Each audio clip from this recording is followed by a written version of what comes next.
મહેસાણા જિલ્લાના વિસનગર શહેરમાં આવેલા જીડી હાઈસ્કૂલથી નૂતન હાઈસ્કૂલ તરફનો નવીન રોડ બનાવવાની કામગીરી શરૂ કરવામાં આવતા રાહદારીઓ અને વાહન ચાલકો માટે બંધ કરવામાં આવ્યો હતો અને જેના કારણે રાહદારી અને વાહન ચાલકોએ વૈકલ્પિક વ્યવસ્થા તરીકે અન્ય માર્ગ દ્વારા આવન જાવન કરતા હતા।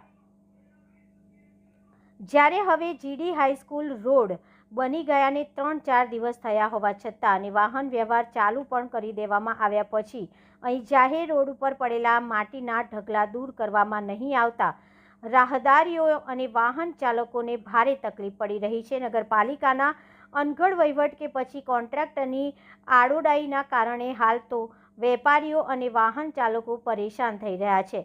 આ બાબતે વેપારીએ નગરપાલિકાના સત્તાધીશ ઉપર ફિટકાર વરસાવી રહ્યા છે કે આવો તો કેવો વહીવટ ચાલી રહ્યો છે કે રોડ બની ગયા પછી પણ નગરપાલિકાના ચીફ ઓફિસર કે પ્રમુખના આ બાજુ ફરક્યા નથી। રિપોર્ટર પ્રકાશ સોની, વિસનગર।